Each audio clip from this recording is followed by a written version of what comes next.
우리 하나님께서 주신 말씀 우리 보겠습니다. 하나님 주신 말씀 룻기 1장 15절에서 18절입니다. 어떻게 읽으시냐면요 15절에서 18절이잖아요. 오늘은 좀 어버이 주일이니까 어버이들을 좀 고려해서 15절은 70세 이상인 분들이 읽으세요. 15절은요. 예, 그리고 16절하고 17절은 70세가 안 되신 분들만 읽으세요. 예, 그리고 18절은 제가 읽겠습니다. 그렇게 4절이니까 읽겠습니다. 15절부터 이제 읽겠습니다. 70세 이상 되신 어르신 분들께서 읽어주시기 바랍니다. 시작.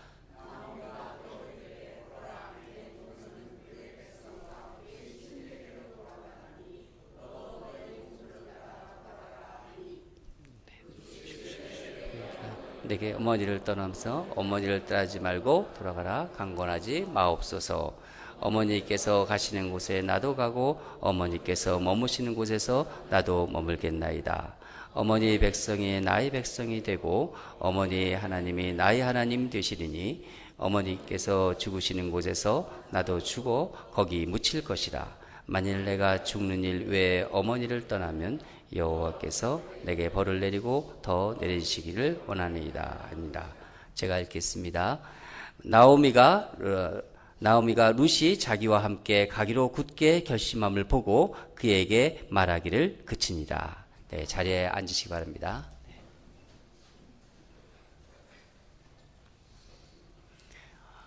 오늘 설교 제목이 왜 가족인가입니다.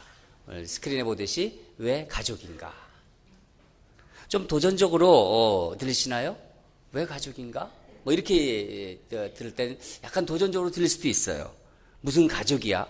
가족 아니지? 뭐 이렇게도 얘기할 수도 있고. 그런데 제 의도는 그런 어떤 도전적으로 들으라는 그런 의도가 아니라 전혀 그런 의도하고는 상관이 없습니다. 지난주까지 우리는 룻기서를 묵상했습니다. 생명의 삶 룻기서를 묵상했는데 이번 룻기서는 제가 지난번에도 또 묵상을 했지만은 참 새로운 의미를 주셨어요. 특히 이 구절, 우리가 같이 읽은 이 구절이 제게는 많은 어떤 깨달음을 주었고 또 감동을 주었습니다. 이 오늘 말씀 시어머니 나오미와 룻이 서로의 의견을 가지고 지금 대립되고 있거든요. 근데 그 대립이 너무나 아름다운 거예요. 정말 이렇게 아름다울 수가 있을까? 사람과 사람 사이 관계가. 그러면서 제게 이렇게 감동으로 다가왔습니다. 그래서 생명의 삶 큐티 본문 그 날짜에다 제가 이렇게 써놨어요. 어버이 주일 설교 후보 이렇게 여러분들하고 같이 말씀을 나누려고 그렇게 해놨습니다. 이 16절 특히 17절 룻의 고백, 이 고백을 제가 묵상하면서 참 너무나 아름다운 고백이다. 그리고 그 며느리와 시어머니 사이가 이렇게 아름다울 수 있을까? 그러면서 제게 가족이란 도대체 무엇인가? 가족이란. 그리고 가족의 진정한 의미가 무엇인가? 가족의 진정한 기반이랄까? 또 가족이 그 근거는 도대체 무엇일까? 그런 것을 다시 한번 생각하게 해주고 또 깨달음을 주었던 구절입니다. 여러분 생각해 보세요. 나오미와 룻을 가족으로 처음 연결한 고리가 누구입니까? 기럨, 그러니까 나오미의 아들이죠. 기럨이라는 나오미의 아들이자 또 룻의 남편이죠. 그런데 그 기럨이 죽었습니다. 이들 사이에 아들이라도 있었으면은 나오미가 할머니가 됐겠지요. 고대 사회에서는 이 가문이 중요하니까 나오미와 룻의 가족 관계는 그 손자로 말미암아서 유지가 될 수 있습니다. 하지만 룻에게는 아이도 없어요. 더구나 룻은 이방 여인이잖아요. 연결고리가 다 끊어진 거예요. 가족으로서의 연결고리가 남편도 죽고 또 자기 아들도 죽고 자녀는 없고 룻은 게다가 이방 여인이고 모압 여인이라고 하죠. 그런데 여러분 사실 이런 건 며느리와 또 이렇게 시어머니 사이에서만 일어나는 일은 아닙니다. 남녀가 서로 만나서 서로 호감을 갖게 되고 그래서 우리는 결혼을 하지요. 그렇게. 이유는 뭐 여러 가지가 있습니다. 사람이 참 착해 보여서 또 그 사람 좀 믿음직해서 만나면 만날수록 믿음이 자꾸 오고 나를 편하게 해주니까 다른 사람들은 그런데 그 사람은 나를 편하게 해주니까 또 사람 자체가 너무 멋져요. 아주 또 함께 인생의 꿈을 이룰 수 있으니까 여러 가지 이유가 참 다양하지요. 그런데 그래서 결혼을 하죠.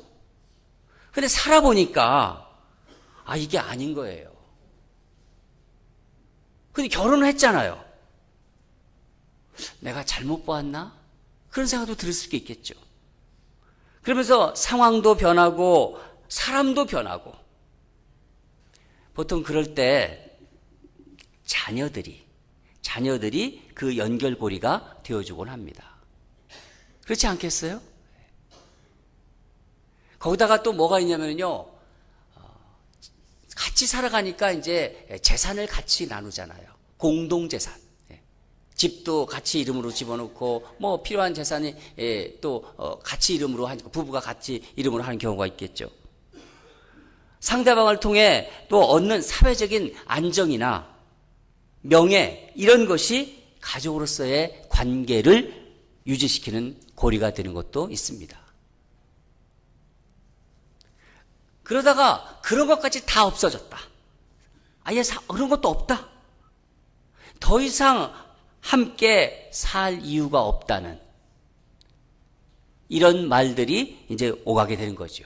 다 그런 것이 없어지면. 그런데 오늘 본문을 이렇게 보면은요, 룻은 더 이상 나오미와의 가족 관계로서의 나오미와 룻과의 가족 관계가 연결고리가 전혀 없는데도 룻은 별로 찾아볼 게 없어요. 가족으로서의 연결 관계가. 그런데 시어머니와의 관계를 끝내려고 하지 않습니다. 룻은. 보세요.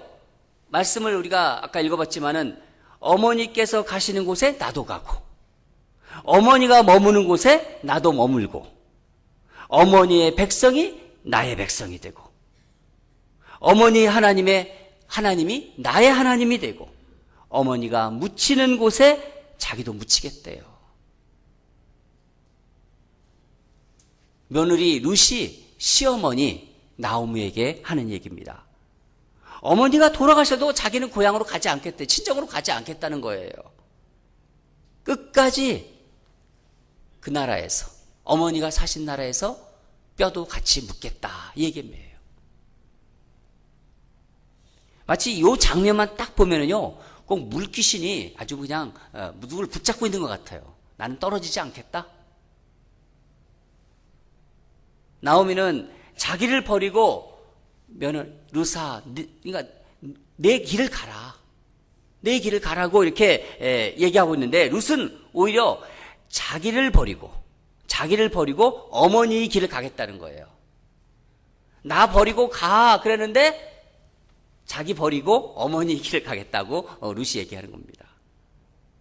이건 여러분 어떤 감정적인 이유, 그게 이렇게 딱 붙어 있어서 어태치돼서 연결되어 나오는 그런 이야기는 아닙니다.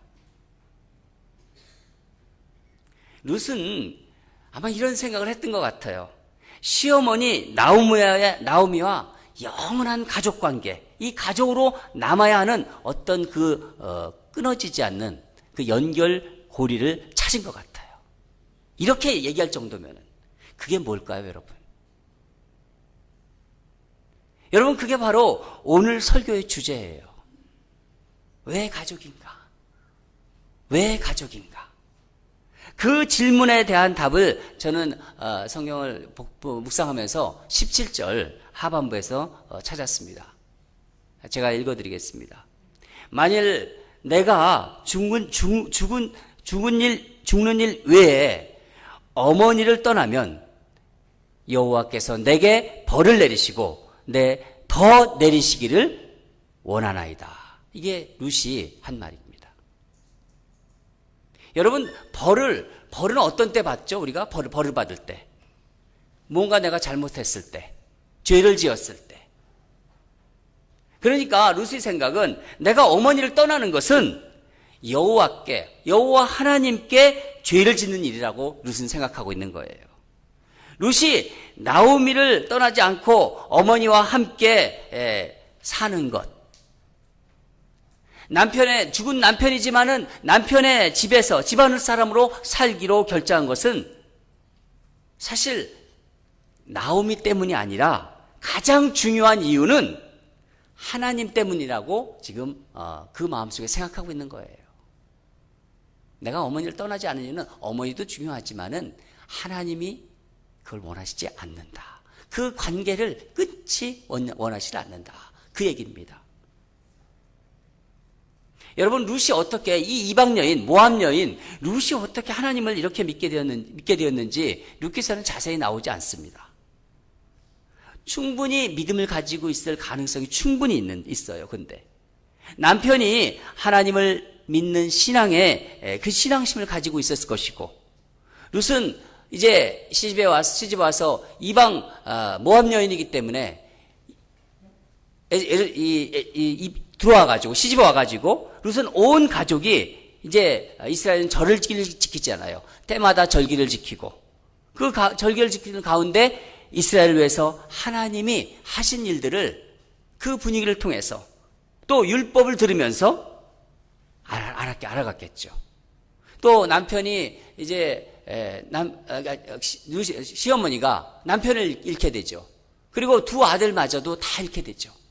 그 어렵고 힘든 시절을 어떻게 나오미 이 시어머니가 보내는지를 옆에서 룻은 다 지켜봤을 거예요. 그러면서 룻은 하나님을 알게 되고 그 안에서 신앙이 자라났을 것입니다. 여러분, 우리 연약한 인간들의 어떤 허술한 약속, 또 그 허약한 관계, 업앤다운 되는 어떤 요동치는 그런 감정, 그런 것이 가족을 만드는 것은 아니잖아요. 왜 가족인가?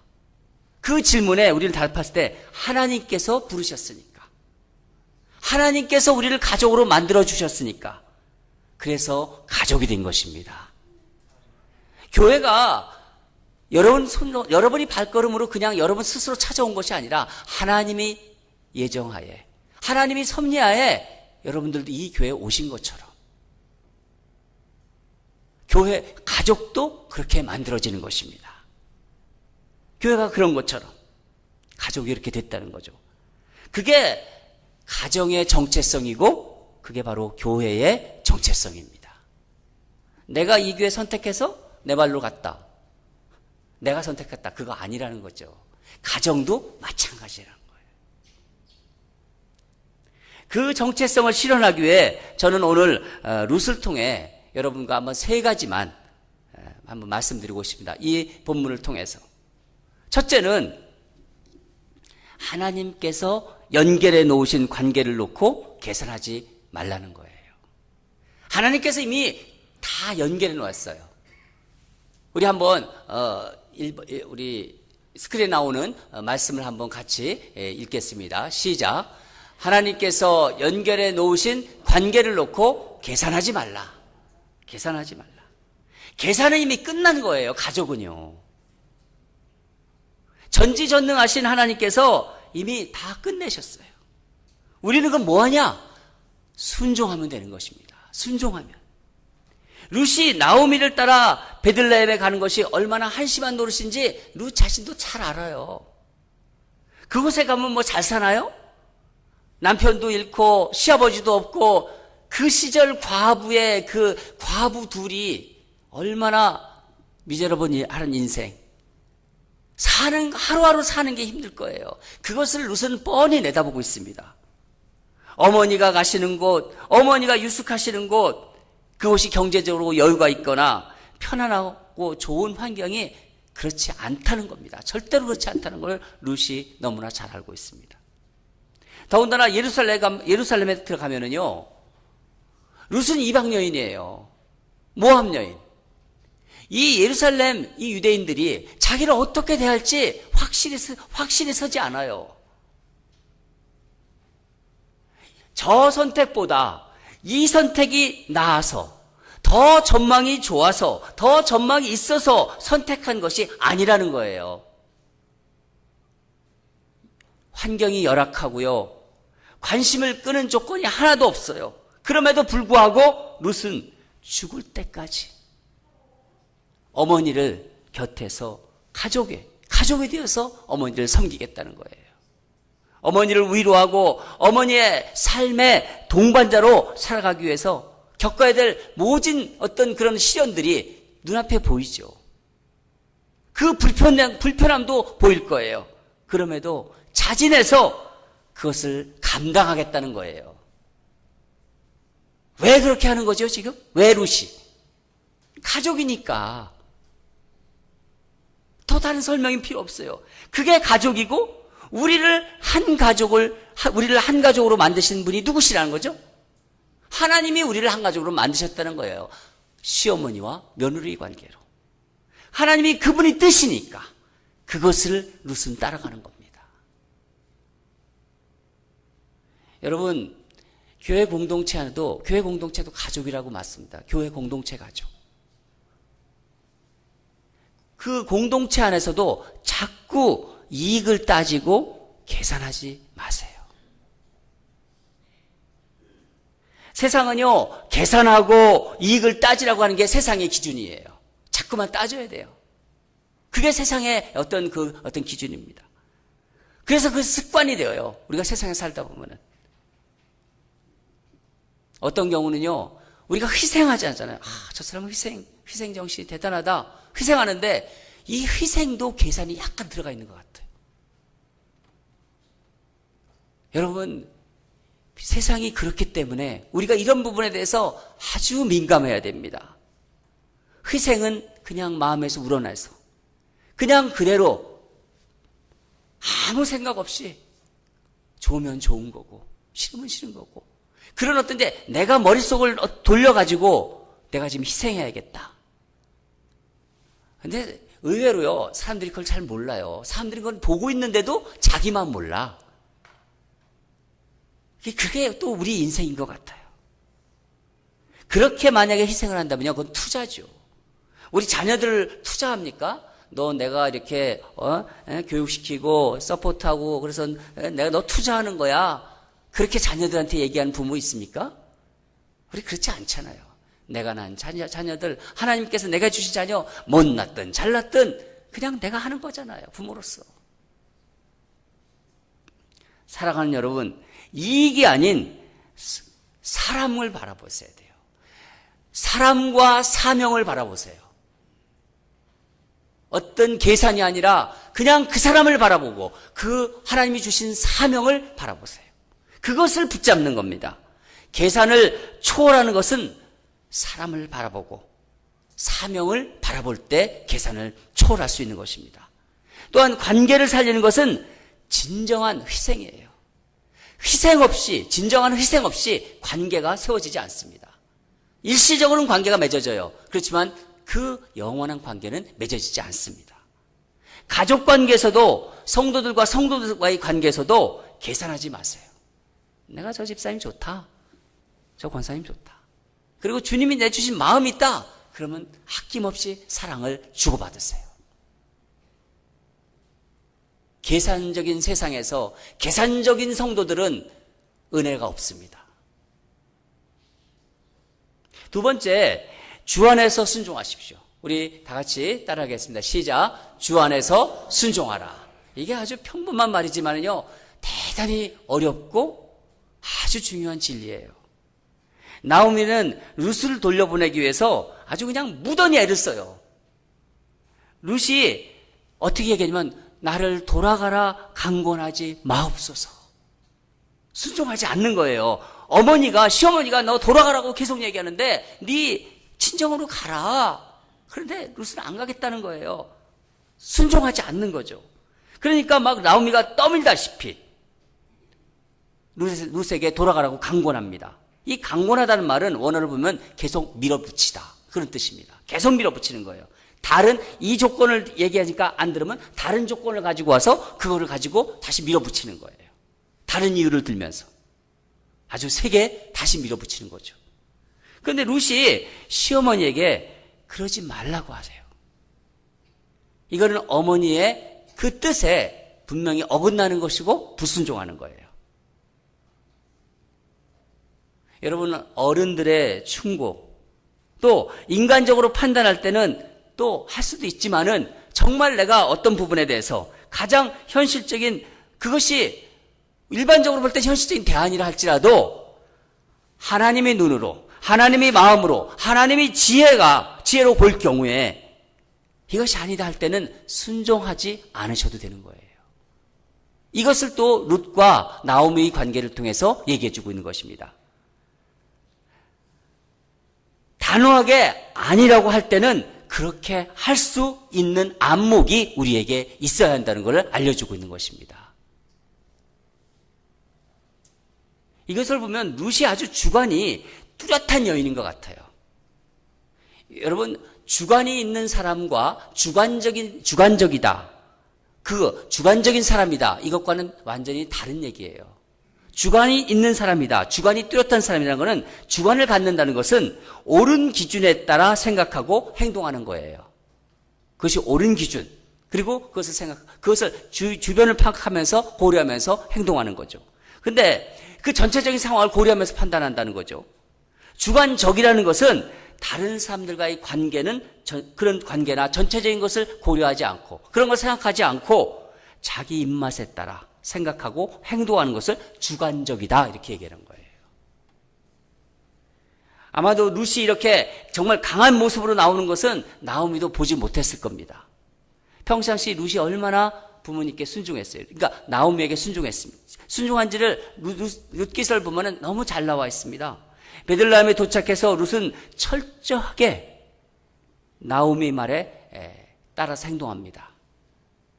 룻이 이렇게 정말 어머니의 말씀에 강력하게 반발하게 나오는 것은 아마 이번이 처음이자 마지막일 거예요. 그렇게 뚜렷한 주관을 가지고 있었던 이유가 무엇일까? 바로 룻에게는 이런 마음이 있었던 것 같아요.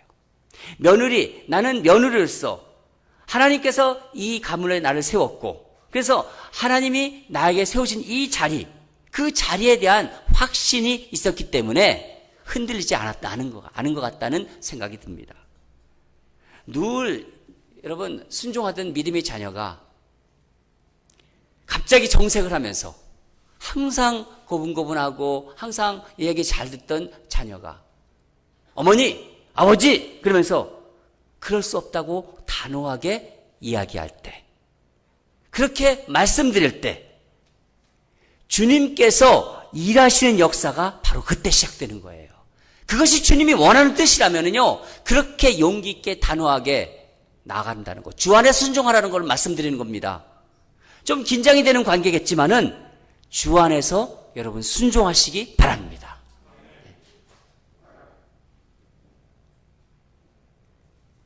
세 번째로, 나를 격동시키는 말이나 행동에 대해서 늠름하시기 바랍니다. 다시 우리 한번 읽겠습니다. 시작. 나를 격동시키는 말이나 행동에 대해서 늠름하라. 사실 나오미가 룻에게 한 말은요, 듣기에 매우 모욕적인 말일 수도 있어요. 자세히 보면은요, 너희 백성과 너희 신들에게 돌아가라, 이런 말씀하잖아요. 그렇죠? 이것을 다시 말하면 너는 사실 이스라엘 백성 아니지 않니? 그 얘기예요. 아니, 한동안 살다가 며느리와 시어머니 관계에서 살다가 너 이제 너 알잖아, 너 이스라엘 백성 아니지 않냐, 이렇게 얘기하는 거예요. 더 심하게 얘기한다면은 사실 우리는 죄송합니다, 상종할 사이가 아니지 않냐고 이렇게 얘기하는 거예요. 너와 나는 이미 어차피 상종할 관계가 아니다. 그런 말로 들을 수 있는 소지가 아주 다분히 있는 말입니다. 아마 루스 입장에서 다른 것은 다 들을 수 있을지언정 이런 말은 참 참기 어려웠을 수 있었습니다. 듣기 어렵겠죠. 아주 바닥까지 가는 얘기죠. 루시 이렇게 생각할 수 있었을 거예요. 아니, 그동안 함께 살았던 정을 봐서라도 어떻게 이런 식으로 말씀하십니까? 어머니. 그러면 지금까지 저를 가족이 아닌 이방인으로 취급하셨어요? 그렇게 되들 수 있죠. 해도 너무하십니다. 정말 어머니 그런 분인지 몰랐어요. 고부간에 싸우는 거죠, 이제. 정말 서운합니다. 그렇게 원하신다면 제가 떠나드리죠. 그럼 어떻게 되는 거예요? 판이 깨지는 거예요, 그냥. 그렇죠? 아마 나오미는요, 나오미는 지혜 있는 여인이에요. 나오미는 저는 충분히 이런 생각했을 줄 알고 저는 생각합니다. 이런 생각 충분히 했을 거라고. 왜냐? 나오미는요, 룻에게서 이런 반응이 나올 거라고 예상했거나 아니면 적어도 염두에 두었을지 모른다는 생각이 들었습니다. 왜냐면 룻을 떼놓고 싶으니까. 그렇게 해서라도. 그런데 룻은 놀랍게도요, 전혀 아주 서운한 반응을 전혀 보이지 않고 있습니다. 정말 대단해요, 보면은. 한번 여러분 이런 며느리 어떠세요? 한번 괜찮으세요? 싫으세요? 100점. 저는 이런 며느리 두고 싶어요. 며느리를 다 두어가지고 대답도 안 하시는 것 같아요. 얼마나 좋아요. 여러분 아무리 사람의 말이나 행동 또 상황이 나를 막다른 골목까지 막 몰고 갈 때가 있어요. 막판까지 막 몰고 갈 때가 있는데 하나님께서 있으라는 그 자리를 절대로 박차고 나오시면 안 돼요. 내가 막 몰려도 내가 막 막판까지 코너에 몰리더라도 하나님께서 내가 그 자리에 있는 걸 원하신다면은 그걸 참고 견디셔야 돼요. 판을 깨서는 안 된다는 거예요.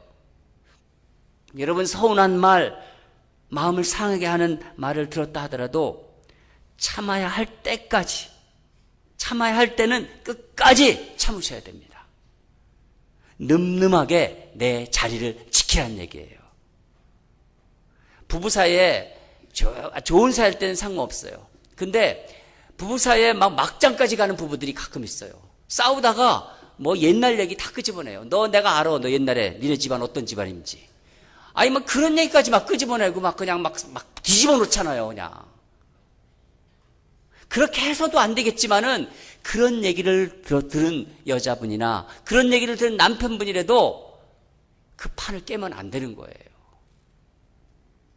서로 나를 막 뒤집어지게 만들고 막 뚜껑 열리게 만들어도요, 끝까지 그 자리를 늠름하게 지키시기 바랍니다. 제가 왜 늠름하다는 표현을 하자면 이 말씀을 쓰다가 갑자기 옛날에 어렸을 때 국군 장병 의문 제가 편지를 보냈거든요. 근데 그 국군 장병 의문이 저한테 답장인데 거기다 이렇게 사진을 보냈어요. 늠름한 국군 장병. 그 늠름한 국군 장병 그 철모 모습이 탁 제가 생각이 나가지고 이 늠름한 모습이 드는 거예요. 이거 지켜야 된다. 나라를 지키는 것처럼 이 가정을 지켜야 된다. 늠름하게. 그래서 제가 늠름하라 이런 거 쓴 거예요. 왜냐하면 하나님께서 우리 가정을 통해 하시고자 하는 일이 있으시니까. 사실 나오미 가정 회복은요, 나오미와 룻의 삶의 새로운 역사. 그 역사는 일반적으로 사람들이 보기에 룻이 보아스를 만나는 베들레헴의 그 타작마장에서 시작된 것이라고 생각하고 있어요. 그러나 저는 오늘 이 말씀을 보면서 룻과 특히 룻의 인생의 새로운 삶의 역사, 그 시작은 바로 베들레헴에서 타작마당에서 시작된 게 아니라 보아스를 만나는 그 장면에서 시작된 것이 아니라 룻이 시어머니를 따라 나설 때부터 시작됐다는 거 저는 생각이 됩니다. 벌써 인생은 거기서 결정이 된 거예요. 떠나가지 않고 그 시어머니와 며느리의 그 관계를 끝까지 가고자 하는 그 결정부터, 죽어서까지 가져가겠다 하는 거기서부터 룻의 새로운 삶은 시작된 거예요. 사랑하는 성도 여러분, 가정 참 소중합니다. 가족 얼마나 소중한 사람들입니까? 이 세상에서요, 가장 특별한 관계예요. 가족은 가장 스페셜한 릴레이션십입니다. 절대로 어떤 경우에도 포기하지 마시기 바랍니다. 가족과의 관계는 정말 하나님께서 치열하게 그걸 붙잡으라고 우리에게 하시는 거예요. 하나님이 원하시는 관계가 되기 위해서 우리는 치열하게 이 관계를 붙잡아야 돼요. 그리고 노력해야 됩니다. 그런 과정을 통해서 우리는 예수님을 더욱더 닮아가는 관계가 되는 것이고, 하나님께서 우리 가정을 통해서 이 땅에 하나님이 뜻이 이루어지는 그 일을 하나님이 그런 관계를 통해서 일을 하시기 때문입니다. 제가 우리 교회 부임해서 목회를 시작하면서 여러분들에게 처음으로 설교했던 내용을 아마 기억하실 거예요. 우리 모두는 누구의 피로 하나가 됐다고요? 예수님의 피로 우리는 하나가 된 거예요. 내가 예수를 믿고 있고 그러면은 예수님의 피로 우리는 다 하나가 된 거예요. 그래서 예수의 피를 나눈 가족이라고 여러 번 말씀드렸습니다. 기억하시죠? 네, 교회 안에서도 서로 절대로 계산하지 마세요. 가족도 물론 마찬가지지만 우리는 예수의 피로 하나 된 가족이기 때문에 예수님께서 다 계산 끝난 거예요. 내가 수판 두들지 마세요.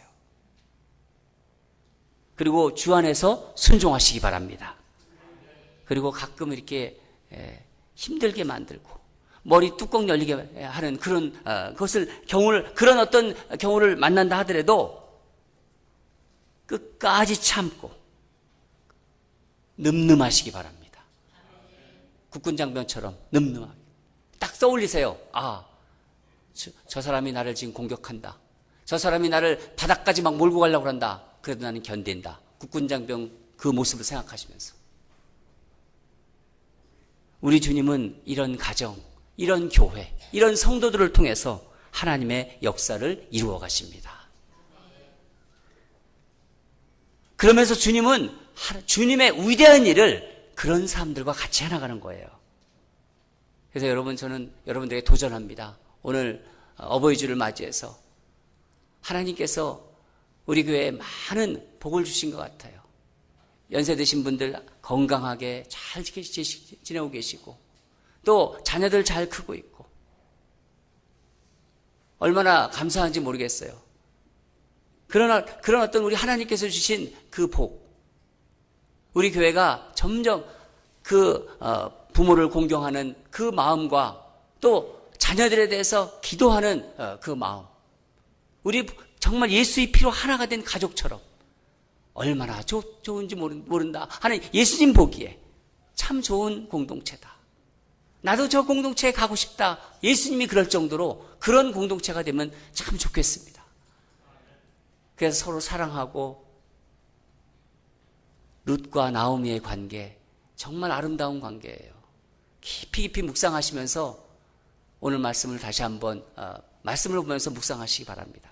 하나님께서 여러분에게 그런 귀한 관계를, 우리 성도와 성도 사이의 관계, 또 가정에서의 관계, 그런 룻과 나오미의 관계, 그런 것처럼 절대 계산하지 않는 관계, 흔들리지 않는 관계, 순수한 그런 마음이 오가는 관계, 그 관계를 하나님께서 축복하시고 지켜주시리라 믿습니다. 그런 우리 모두가 되기를 주님으로 축원합니다.